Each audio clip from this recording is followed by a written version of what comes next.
વાત કરવી છે પાલનપુર નગરપાલિકા શાસનની કે નગરપાલિકા શાસનમાં શું ચાલી રહ્યું છે તેની વિગતે વાત કરવી છે. હું છું સઈદ કુરેશી, ધ સિક્રેટમાં આપનું સ્વાગત છે. પાલનપુર નગરપાલિકા પ્રમુખ ચિમનલાલ સોલંકીને છેલ્લા 1 વર્ષના વિકાસના કામો થઈ રહ્યા છે અને કેટલા કામો પૂર્ણ થવાની આરે છે તેની તમામ માહિતી વાકેફ છે. એમને જણાવ્યું હતું કે માનસરોવર માટે 8 કરોડ, કૈલાસ વાટિકા માટે 2.25 કરોડ, વોર્ડ નંબર 1, 8 અને 9 માટે 6.50 કરોડના કામો કરાયા છે.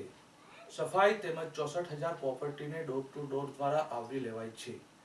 15 કિલોમીટરના શહેરના માર્ગો પર સફાઈ કરવામાં આવી રહ્યા છે. પાલનપુર નગરપાલિકા દ્વારા પાછલા 1 વર્ષથી અલગ અલગ સરકારમાંથી આવેલા વિકાસના કામોના અંદર હાલ બાંધકામના અંદર સ્વર્ણિમ 24-25માં 8 કરોડના કામો, અલગ અલગ વિસ્તારમાં એવા 80 જેવા કામો પૂર્ણ થવાના આરે રહ્યા. આઇકોનિક રોડ 1 કરોડનો જે પારપાડા રોડ બાજુ બનશે. એના સાથે સાથે માનસરોવર માટે પણ સરકારમાંથી 8 કરોડ જેવી માતબર રકમ મંજૂર થયેલી છે. એનું પણ કામ હાલ ચાલુ છે. કૈલાસ વાટિકાનું કામ પણ હાલ પ્રગતિમાં છે અને એના માટે પણ 2.25 કરોડ રૂપિયા ફાળવવામાં આવેલા છે. ઓજીમાં જે 12નો વિસ્તાર છે, વોર્ડ નંબર 1, 8 અને 9ના અંદર પણ 6.5 કરોડના કામો પૂર્ણ થવામાં આવેલા છે.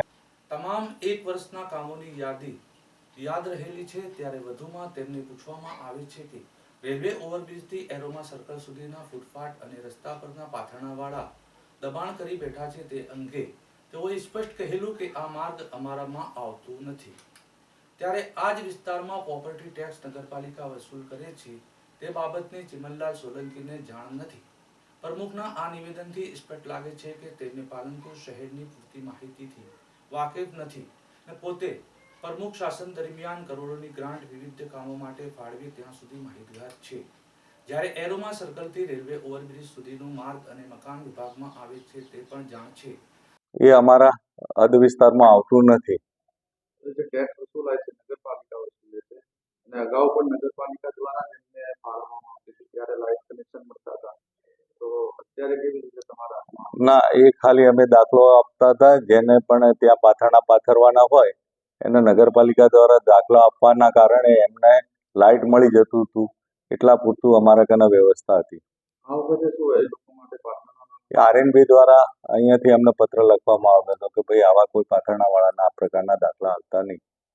જો અત્યારમાં છે એ લોકોની દબાણ દૂર કરવા માટેની કોઈ કાર્યવાહી એ આરએનબી દ્વારા વચ્ચે પ્રાંતના નેતૃત્વ નીચે એક બેઠક થઈ હતી. આરએનબી અને પોલીસ ડિપાર્ટમેન્ટ સાથે આરટીઓના આ બધાની ટીમ દ્વારા 15 દિવસનું એક આયોજન કરવામાં આવેલું હતું ત્યાંના બધા દબાણો દૂર કરવા માટેનું.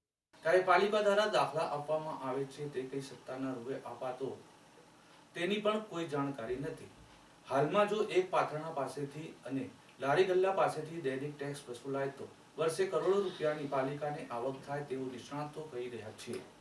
પરંતુ નબળી નેતાગીરીના લીધે પ્રમુખ શાસનમાં માસિક લાખો રૂપિયાની કમાણી પાલિકા શાસકો ગુમાવી રહ્યા છે. જોકે ફૂટપાથ પર બેઠેલા દબાણો દૂર કરવા માટે પ્રાંત અધિકારી અને માર્ગ અને મકાન વિભાગ તેમજ નગરપાલિકા સાથે 15 દિવસ અગાઉ ચર્ચા વિચારણા થઈ હોવાનું પાલિકા પ્રમુખ ચિમનલાલ સોલંકીએ જણાવ્યું હતું. નગરપાલિકા આ વિસ્તારમાં હશે તો બરોબર છે, બાકી આ વિસ્તાર અમારો લાગુ પડતો નથી. રોડ અને રસ્તા જ ખાલી આરએનબીમાં આવે છે, બાકી આસપાસની જે જગ્યા છે ફૂટપાથ છે એ નગરપાલિકા હાથમાં આવે છે.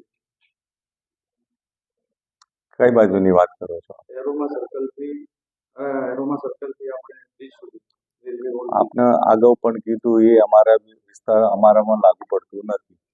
અરે રોડ જ લાગુ પડતો નથી કે આસપાસ રોડ પણ અમારામાં નથી આવતું. રોડ અને લાઇટની પણ સુવિધાઓ અમારા તરફથી આપવામાં આવેલી છે.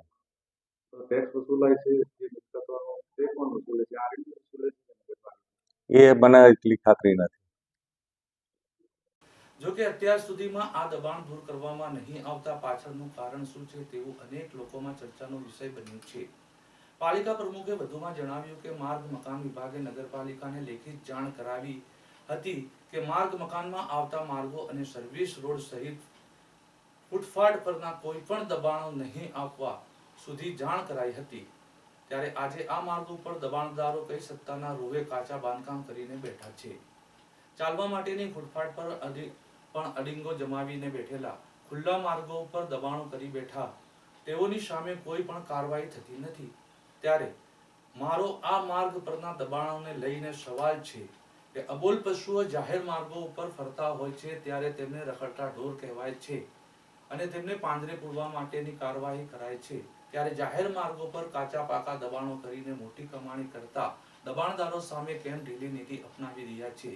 જો કે આ દબાણદારો દૂર કરવામાં આવે ત્યારે પછી બીજા દિવસે ફરી દબાણદારો યથાવત થઈ જાય છે। વહીવટી તંત્ર દ્વારા બેદરકારીના કારણે વારંવાર ટ્રાફિક જામ થાય છે તેમજ નિર્દોષ લોકો તેમાં ઘાયલ થતા હોય છે। કેટલીક આ માર્ગ ઉપર જ્યારે ટ્રાફિક જામ થાય છે ત્યારે પોલીસને બદનામ કરવામાં આવતી હોય છે। જવાબદાર અધિકારીઓએ આ દબાણ સામે કડક કાર્યવાહી કરી કાયમી આ દબાણ દૂર કરી દેવા જોઈએ તેવી લોક માંગ છે।